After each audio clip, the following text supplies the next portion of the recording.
বিসমিল্লাহির রহমানির রহিম। আমি মোহাম্মদ আবুল কালাম আজাদ, সহকারী শিক্ষক Shamsul Haq Khan school and college. Shamsul Haq Khan school and college কর্তৃক আয়োজিত অনলাইন ক্লাসে আজকে দশম শ্রেণীর ছাত্রদের জীববিজ্ঞান বইয়ের চতুর্দশ অধ্যায় জীব প্রযুক্তি চ্যাপ্টার নিয়ে আলোচনা করছি। দেখো, এই চ্যাপ্টারের প্রথম টপিকসটা হলো টিস্যু কালচার। তার আগে আমরা জানি টিস্যুটা কি। তোমরা জানো কতগুলো কোষ একই স্থান থেকে উৎপন্ন লাভ করে যদি একটা নির্দিষ্ট কাজ করে তখন তাকে বা ওই কোষগুচ্ছকে টিস্যু বলে। শ্রমবণ্টনই হলো টিস্যু সৃষ্টির মূল কারণ, অর্থাৎ সেটা কোনো নির্দিষ্ট কাজের জন্য কতগুলো কোষ একত্রিত হবে। তো শব্দটা আসলে দেখো টিস্যু কালচার, অর্থাৎ একটি টিস্যুকে বা অর্থাৎ একগুচ্ছ কোষকে জীবাণুমুক্ত পুষ্টিবর্ধক মিডিয়ামে বর্ধিতকরণ প্রক্রিয়া হলো টিস্যু কালচার। এই টিস্যু কালচার পদ্ধতিতে আমরা উদ্ভিদে ব্যবহার করতে পারি। উদ্ভিদে ব্যবহার করে একটা উদ্ভিদের ন্যায়, তোমরা জানো উদ্ভিদের জননটা দুই ধরনের হয়, একটা হলো যৌন জনন, একটা হলো অযৌন জনন। যৌন জনন তো বীজের মাধ্যমে হয়, এটা অযৌন জনন উদ্ভিদের কোনো একটা অংশ ব্যবহার করে তার মতো হুবহু অনেকগুলো একই জাতের অনেকগুলো উদ্ভিদ খুব অল্প সময়ে সৃষ্টি করা যায়। তো এটার মূল নীতিটা হলো, দেখো উদ্ভিদের যে কোনো অংশ হতে হুবহু আরেকটি পূর্ণাঙ্গ উদ্ভিদ জন্মানো সম্ভব। এটা হলো টিস্যু কালচারের মূল নীতি। উদ্ভিদের দেহে এই ধরনের কতগুলো টটিপটেন্ট স্টেম সেল থাকে। টটিপটেন্ট স্টেম সেল, এই সেলটার কাজ কি? এই টটিপটেন্ট সেলগুলো সেল বা কোষ, এটা নিজের অনুরূপ কোষ সৃষ্টি করার ক্ষমতা আছে এদের। এই জন্য এই কোষগুলোকে বলা হবে, যেসব কোষের নিজের অনুরূপ কোষ সৃষ্টি করার ক্ষমতা আছে তাদেরকে বলবো আমরা টটিপটেন্ট স্টেম সেল। উদ্ভিদের যে অংশে এই টটিপটেন্ট স্টেম সেলটা থাকে সেই অংশ দিয়ে টিস্যু কালচারের মাধ্যমে হুবহু নতুন উদ্ভিদ জন্মানো সম্ভব। তো এক্সপ্ল্যান্ট, দেখো একটা শব্দ। টিস্যু কালচারের উদ্দেশ্যে উদ্ভিদের যে অংশটা পৃথক করে ব্যবহার করা হয় তাকে বলবো আমরা এক্সপ্ল্যান্ট। এই এক্সপ্ল্যান্ট হিসাবে আমরা সাধারণত উদ্ভিদের শীর্ষমুকুল বা পার্শ্বমুকুল, উদ্ভিদের পর্ব বা মূলাংশ ইত্যাদি আমরা ব্যবহার করতে পারি। এরপর দেখো টিস্যু কালচার প্রযুক্তির ধাপসমূহ।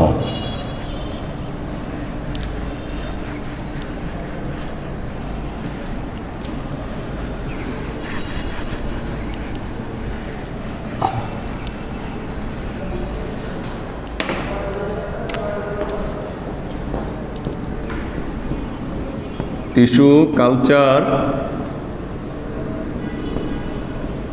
প্রযুক্তির ধাপসমূহ। টিস্যু কালচার প্রযুক্তিতে 5টা ধাপ আছে। দেখো, প্রথম কাজটা হলো মাতৃ উদ্ভিদ নির্বাচন, 2 আবাদ মাধ্যম প্রতিষ্ঠা বা আবাদ মাধ্যম তৈরি, 3 জীবাণুমুক্ত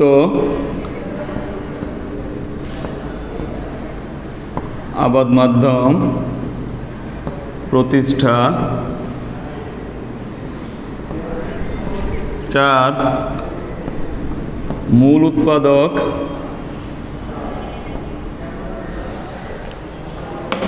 মাধ্যমে স্থানান্তর,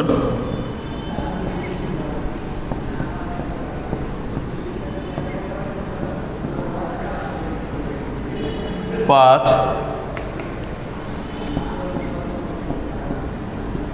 প্রাকৃতিক পরিবেশ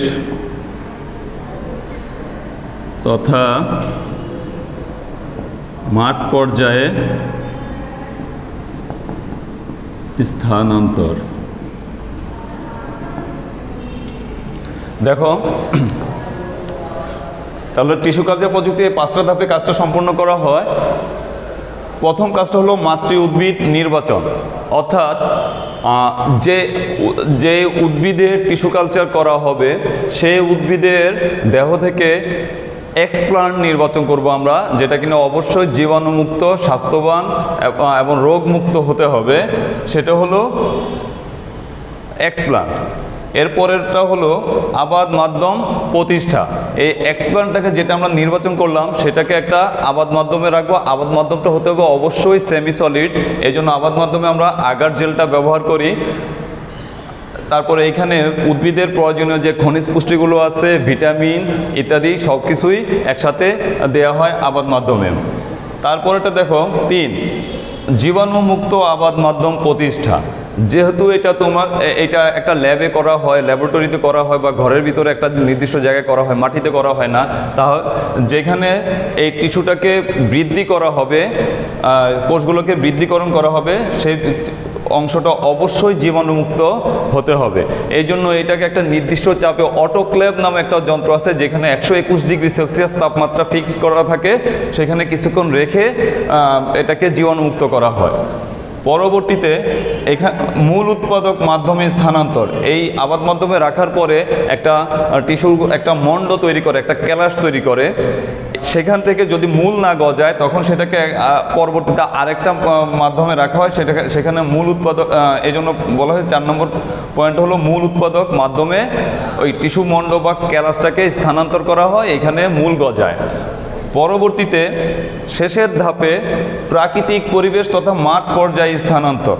মূল গজানোর পরে টিস্যুগুলোকে পৃথক করে যে মূল অংশটা, গাছের যে অবয়বটা সৃষ্টি হয়েছে সেটাকে কোনো টব বা কোনো কিছুতে রেখে ল্যাবের ভিতরে কিছুদিন, যেহেতু এটা মাত্র একটা নতুন চারা উদ্ভিদ, এটাকে প্রথমে একসাথেই রোদের মধ্যে রাখা হয় না, এটাকে কিছুক্ষণ ঘরের ভিতরে কিছুক্ষণ রোদের মধ্যে আস্তে আস্তে দিয়ে যখন দেখা যাবে এটা প্রাকৃতিক পরিবেশের সাথে মানানসই হয়ে গেছে, তখন সেটাকে প্রাকৃতিক পরিবেশ অর্থাৎ মাঠ পর্যায়ে এটা লাগানোর উপযোগী হয়ে ওঠে। এভাবে টিস্যু কালচার প্রযুক্তির মাধ্যমে নতুন উদ্ভিদে একটা টিস্যু থেকে নতুন একই জাতের অনেকগুলো উদ্ভিদ তৈরি করা হয়। দেখো এই টিস্যু কালচারটা আসলে কি, এটা যেহেতু একটা জীব প্রযুক্তি ব্যবহার করে উন্নত উদ্ভিদ তৈরি করা হয়, এটার অনেকগুলো, এটা গুরুত্বটা অপরিসীম। কেন টিস্যু কালচারটা করা হয়? দেখো, প্রথম হলো যে উন্নত জাত উদ্ভাবনের জন্য টিস্যু কালচার প্রযুক্তিটা ব্যবহার করা হবে। এরপরেও দেখা গেছে যে কিছু উদ্ভিদে মানে সহজে রোগ জীবাণু দ্বারা আক্রান্ত হয়, তাও ফলনটা কম হয়। এই জন্য টিস্যু কালচারের মাধ্যমে উন্নত জাত সৃষ্টি করে সেই উদ্ভিদের ফলনটা বৃদ্ধি করা যায়। তারপর হলো এটাতে কম সময়ে অল্প জায়গায় অধিক পরিমাণ চারা তৈরি করা যায়। এরপর হলো অবশ্যই রোগমুক্ত চারা উৎপন্ন করা যায়। কিছু কিছু উদ্ভিদ আছে যাদের বীজের মাধ্যমে তাদের প্রজননটা হয় না, তাদের বংশবৃদ্ধিতে হয় না, তাদের এই ধরনের উদ্ভিদের টিস্যু কালচারের মাধ্যমে প্রচুর চারা তৈরি করা যাবে। কিছু কিছু উদ্ভিদ আছে দেখা যাবে যে একটা নির্দিষ্ট সময়ের মধ্যে, বছরের একটা নির্দিষ্ট সময় নির্দিষ্ট ঋতুতে উদ্ভিদটা বীজটা অঙ্কুরোদ্গীত হয়, তখন দেখা যায় একটা উদ্ভিদ পেতে হলে দীর্ঘ সময় অপেক্ষা করতে হয়। তখন টিস্যু কালচার প্রযুক্তির মাধ্যমে এই ধরনের সময়ের থেকে বাঁচা যায়, অর্থাৎ বছরের যে কোনো সময় এটা কৃত্রিমভাবে প্রতিষ্ঠা করা যায়। এরপরে যেসব উদ্ভিদের যৌন জনন অনুপস্থিত বা প্রাকৃতিকভাবে জননের হারটা খুবই কম, সেসব উদ্ভিদের ক্ষেত্রেও টিস্যু কালচার প্রযুক্তিটা ব্যবহার করা যেতে পারে। আচ্ছা দেখো, বইয়ে আরও একটা প্রযুক্তির কথা বলা হয়েছে, সেটা হলো GMO বা রিকম্বিনেন্ট DNA তৈরি।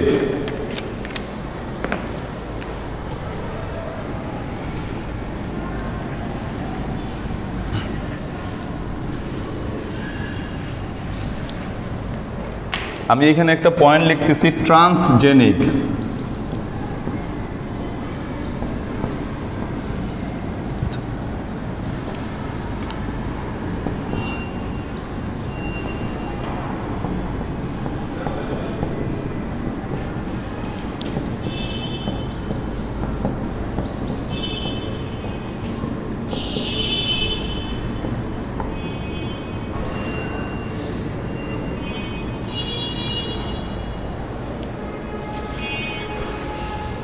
দেখো, প্রথম শব্দটা হলো ট্রান্সজেনিক, পরেরটা হলো GMO, একই কাজ।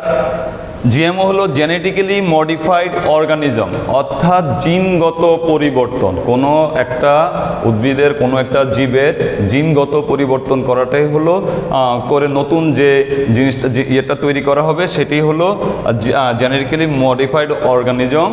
আর এই পদ্ধতিতে সৃষ্ট জীবটাকে বলবো আমরা ট্রান্সজেনিক, যেটার জিন পরিবর্তন করা হয়েছে। যদি উদ্ভিদ হয় ট্রান্সজেনিক উদ্ভিদ, প্রাণী হলে ট্রান্সজেনিক প্রাণী। তো এটাতে হলো এই ব্যাপারটা হলো রিকম্বিন্যান্ট ডিএনএ, রিকম্বিন্যান্ট ডিএনএ। এই পদ্ধতিতে যে ডিএনএটা তৈরি করা হয় সেটাকে বলবো আমরা রিকম্বিন্যান্ট ডিএনএ। এই পদ্ধতিতে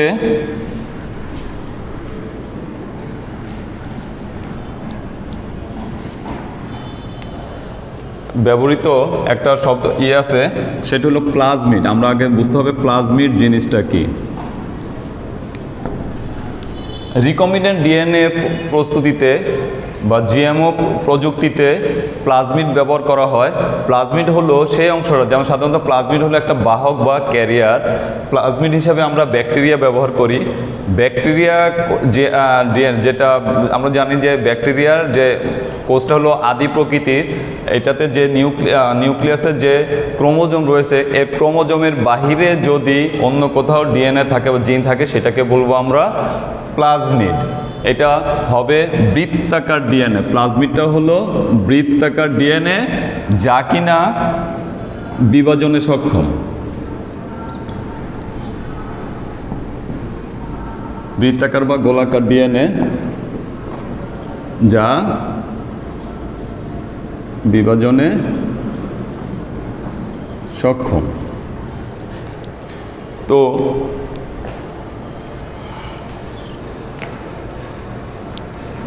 জিএমও প্রযুক্তিটা কিভাবে বিজ্ঞানীরা এই পদ্ধতিতে জিনগত পরিবর্তন ঘটে ব্যাপারগুলো আমরা দেখি। এটা কতগুলো নির্দিষ্ট ধাপে হয়, ধাপটার বর্ণনা আমি বলছি।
প্রথম কাজটা হলো কাঙ্ক্ষিত জিন সহ ডিএনএ অনুপৃথক, অর্থাৎ আমরা যে জিনের বৈশিষ্ট্য পরিবর্তন করব, যে জিনটাকে পরিবর্তন করব, সেই জিনটাকে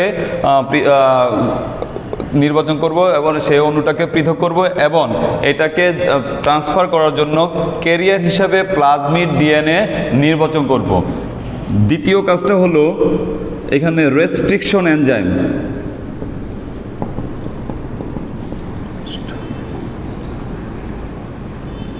বাংলায় বললে হয় সীমাবদ্ধ এনজাইম।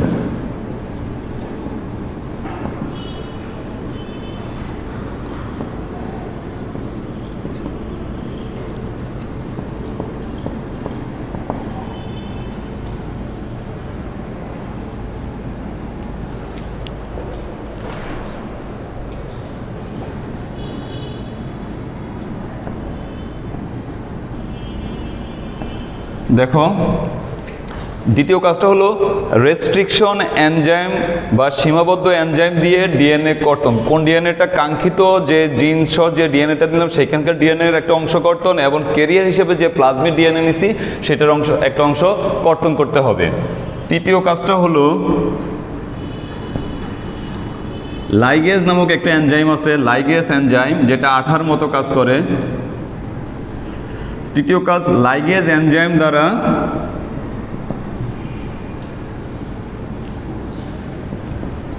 প্লাজমিড ডিএনএ এবং কাঙ্ক্ষিত ডিএনএ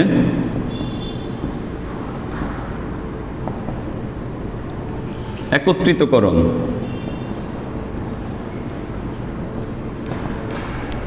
আমরা রেস্ট্রিকশন এনজাইম দিয়ে যে ডিএনএ দুইটা কাটলাম, যে সেটা হলো কাঙ্ক্ষিত জিনসহ ডিএনএ এবং প্লাজমিড ডিএনএটা কর্তন করছি রেস্ট্রিকশন এনজাইম দ্বারা, এবং লাইগেজ এনজাইম দ্বারা সে ডিএনএ দুটোকে একত্রিত করছে।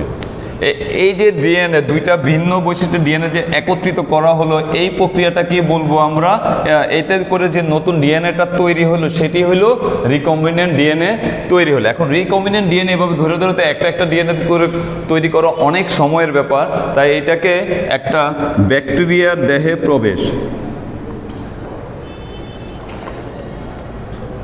এই রিকম্বিনেন্ট ডিএনএ যেটা তৈরি হলো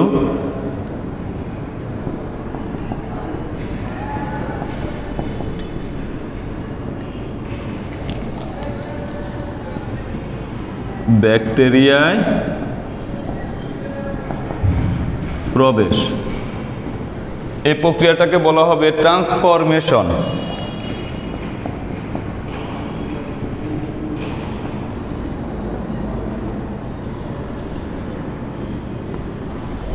এই প্রক্রিয়াটাকে বলা হবে ট্রান্সফরমেশন।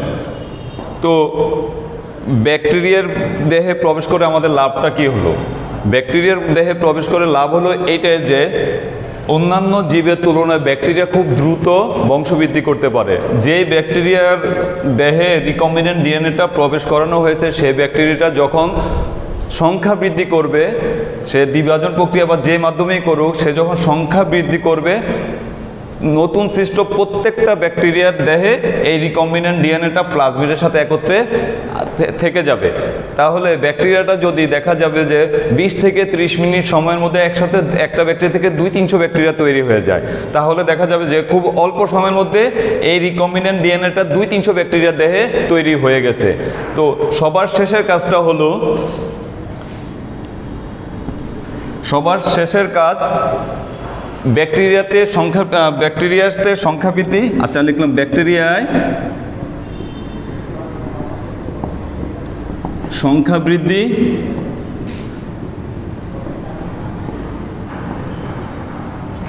এবং রিকম্বিনেন্ট ডিএনএ মূল্যায়ন।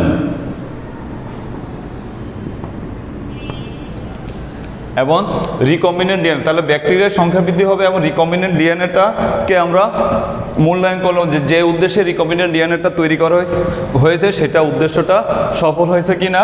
দেখো ব্যাপারটা যদি আমি একটা ছোট্ট একটা এমনি চিত্রে দেখাই, ধরো এটা হলো একটা প্লাজমিড, এটা হলো একটা প্লাজমিড ডিএনএ, এটা প্লাজমিড, আর এটা হলো একটা কাঙ্ক্ষিত ডিএনএ, এটা হলো আমাদের কাঙ্ক্ষিত ডিএনএ।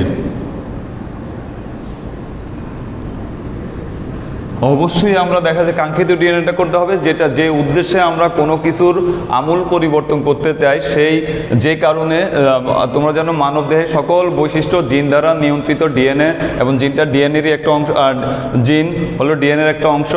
সেই ডিএনএ কাঙ্ক্ষিত যে বৈশিষ্ট্যটাকে আমরা সংযোগ করতে চাই, ওই বৈশিষ্ট্য সম্পন্ন ডিএনএটাকে আমরা প্রথমে নির্বাচন করছি, এরপরে রেস্ট্রিকশন এনজাইম দ্বারা এটাকে কাটছি, এরপরের অংশে এটাকে প্লাজমিড ডিএনএটাকেও কাটবো আমরা রেস্ট্রিকশন এনজাইম দিয়ে। ধরো এটাকে কাটা হইল, রেস্ট্রিকশন এনজাইম দিয়ে কাটার পরে এই কাঙ্ক্ষিত জিন এবং এই প্লাজমিডকে একত্রে জোড়া লাগালাম।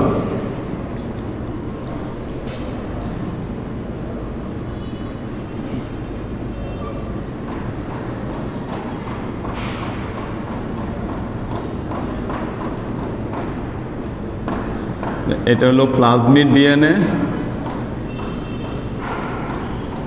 এটা হলো কাঙ্ক্ষিত ডিএনএ, আর একত্র হলো রিকম্বিনেন্ট ডিএনএ।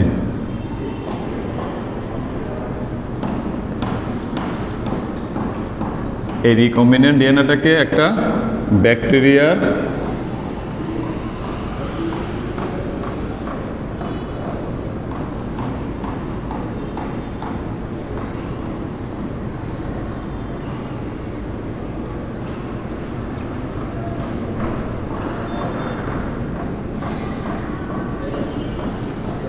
দেখো ব্যাপারটা হলো, আরেকবার দেখো, প্লাজমিড ডিএনএ এবং কাঙ্ক্ষিত প্লাজমিড ডিএনএটাকে রেস্ট্রিকশন এনজাইম দ্বারা কর্তন করে, কাঙ্ক্ষিত ডিএনএটাকে রেস্ট্রিকশন এনজাইম দ্বারা কর্তন করে, লাইগেজ এনজাইম দ্বারাকে দুইটাকে একত্রে জোড়া লাগানো হয়েছে। তারপরে দুইটাকে জোড়া লাগানোর পরে নতুন সৃষ্ট ডিএনএটা হলো রিকম্বিনেন্ট ডিএনএ। এই রিকম্বিনেন্ট ডিএনএটাকে ট্রান্সফরমেশন প্রক্রিয়ায় ব্যাকটেরিয়ার দেহে প্রবেশ করানো হয়েছে। ব্যাকটেরিয়া যদি সংখ্যা বৃদ্ধি করে, সাথে সাথে এই জিনিসটারও সংখ্যা বৃদ্ধি হবে এবং আমরা অনেকগুলো রিকম্বিনেন্ট ডিএনএ পেয়ে যাব। পরে প্রয়োজন মতে আমরা এই রিকম্বিনেন্ট ডিএনএটাকে যেখানে ব্যবহার করা আছে সেখানে আমরা এটাকে ব্যবহার করতে পারবো। তবে এই রিকম্বিনেন্ট ডিএনএর ব্যবহারটা সাধারণত আমাদের কৃষিক্ষেত্রে আমূল পরিবর্তন আনতে পারে। তারপরে দেখা যায় প্রাণীর দেহে আমরা এটাকে ব্যবহার করতে পারি, এরপর মৎস্য সম্পদ উন্নয়নে এটাকে ব্যবহার করতে পারি। এরপরে দেখা যাবে যে চিকিৎসা ক্ষেত্রে এটার ব্যবহার আছে। তোমরা জানো বর্তমানে একটা রোগ, বর্তমানে এই রোগটা বহুল প্রচলিত একটা রোগ হলো ডায়াবেটিস, সবারই দেখা যায় ইনসুলিনের অভাবে হয়। পরে ইনসুলিনটা তৈরি হয় মানবদেহের, যেমন অগ্নাশয় আইলেটস অফ ল্যাঙ্গারহ্যান্স এই জায়গাটায়, সেখান থেকে যদি আমরা যে সেলটা নষ্ট হয় সেখান থেকে আমরা ভালো, যার দেহতে আইলেটস অফ ল্যাঙ্গারহ্যান্সটা ভালো আছে সেখান থেকে যদি আমরা কোনো ডিএনএ নিয়ে যদি আমরা কৃত্রিমভাবে, সাধারণত ইস্টের সাহায্যে এই রিকম্বিনেন্ট ডিএনএ তৈরি করে বাজারে কৃত্রিম ইনসুলিন পাওয়া যায়। ডায়াবেটিস রোগী যারা আছে তাদেরকে এটা ইঞ্জেকশনে পুশ করে নিতে দেখা যায়। এটাও এই প্রযুক্তিতেই তৈরি করা। এরপরে সেটাকে দেখা যায় পরিবেশ সুরক্ষার জন্য আমরা রিকম্বিনেন্ট ডিএনএটা ব্যবহার করতে পারি। একটা রিকম্বিনেন্ট ডিএনএ আছে যেটার নাম হলো সিউডোমোনাস ব্যাকটেরিয়াটা। সিউডোমোনাস ব্যাকটেরিয়া এটা পরিবেশে দেখা যায় কোনো জায়গা পানিতে বা কোথাও যদি ছড়ানো তেল বা অন্য কিছু থাকে সেটাকে শোষণ করে পানিটাকে দূষণমুক্ত করতে পারে। এই হলো রিকম্বিনেন্ট ডিএনএর প্রযুক্তির গুরুত্বগুলো। এগুলো পরীক্ষায় আসলে পয়েন্ট আকারে দিব। অবশ্য পরীক্ষায় সবগুলো পয়েন্ট আসে না, নির্দিষ্ট নাম দিয়ে আসে। তোমরা যে অংশটা আসে সেই অংশটাই দিবা। আর পরীক্ষার মধ্যে তোমরা একটা জিনিস প্যাচ লাগাই ফেলাও, সেটা হলো দুইটা প্রযুক্তি আছে, একটা হলো রিকম্বিনেন্ট ডিএনএ প্রযুক্তি, আরেকটা হলো তোমার টিস্যু কালচার। পরীক্ষায় কোনটা আসলে কোনটা, তোমরা একটা আসলে আরেকটা দিয়ে দাও। যদি জিনগত পরিবর্তন করা হয় তাহলে সে জিনগত পরিবর্তনের কথা আসলে আমরা দিব রিকম্বিনেন্ট ডিএনএর কথা। আর যদি একটা উদ্ভিদের একটা অংশ থেকে অনেকগুলো অংশ তৈরি করার কথা বলা হয় তাহলে সেটা অবশ্যই দিবা টিস্যু কালচার। আমি একটা ছোট্ট উদাহরণ দিয়ে বলি। মনে করো বাজারে টমেটো পাওয়া যায়, আগে টমেটো পাওয়া যায়, একটা লোকের টমেটো উৎপাদন করছে কিন্তু টমেটোর চামড়াটা পাতলা, সে অনেক, কিন্তু তার ফলনটা হয় অনেক বেশি। কিন্তু আরেকজনে টমেটো উৎপন্ন করছে, টমেটোর চামড়াটা মোটা এবং একটু মিষ্টি, সুক্রোজের পরিমাণটা বেশি কিন্তু উৎপন্ন হয় কম। তো এইখানে দুইটা ভিন্ন বৈশিষ্ট্য আমরা দেখছি, একটা টমেটো উৎপন্ন হয় বেশি, আরেকটা হয় কম। এখন রিকম্বিনেন্ট ডিএনএর মধ্যে আমরা কি করতে পারি, যে জিনের জন্য টমেটোর উৎপাদনটা বেশি হয় সেই জিনটা সংগ্রহ করব, আর যে জিনের জন্য টমেটোর চামড়াটা মোটা হয় এবং সুক্রোজের পরিমাণটা বেশি হয় সেই জিনগুলোকে একত্রিত করে সংগ্রহ করে আমরা দুইটা জিনকে যদি একত্রিত করে নতুন জাতের একটা টমেটো উৎপন্ন করতে পারি, যেটা তোমার উৎপাদনও বাড়বে এবং টমেটোর চামড়াটা মোটা হবে, সুক্রোজের পরিমাণটা বেশি হবে। তাহলে এই জাতীয় ধরনের উদ্দীপক যদি বুঝতে পারো তাহলে সেটা তো অবশ্যই এটা হলো জিন ট্রান্সফরমেশন অর্থাৎ রিকম্বিনেন্ট ডিএনএ প্রস্তুতি। আর যদি একটা উদ্ভিদ নেওয়া হলে একটা অংশ নিয়ে অনেকগুলো অংশ তৈরি করা হলো এবং খুব অল্প সময়ে বাজারে অনেকগুলো ওই একই উদ্ভিদের অনেকগুলো চারা পাওয়া গেল, এই জাতীয় কোনো উদ্দীপক আসলে সেটা অবশ্যই বুঝবা টিস্যু কালচার। আশা করি বুঝতে পারছো, উদ্দীপকটা ভালো করে ধরে পরীক্ষা উত্তর করবে। আজকে এই পর্যন্তই, সবাই ভালো থাকো, সুস্থ থাকো, ধন্যবাদ সবাইকে।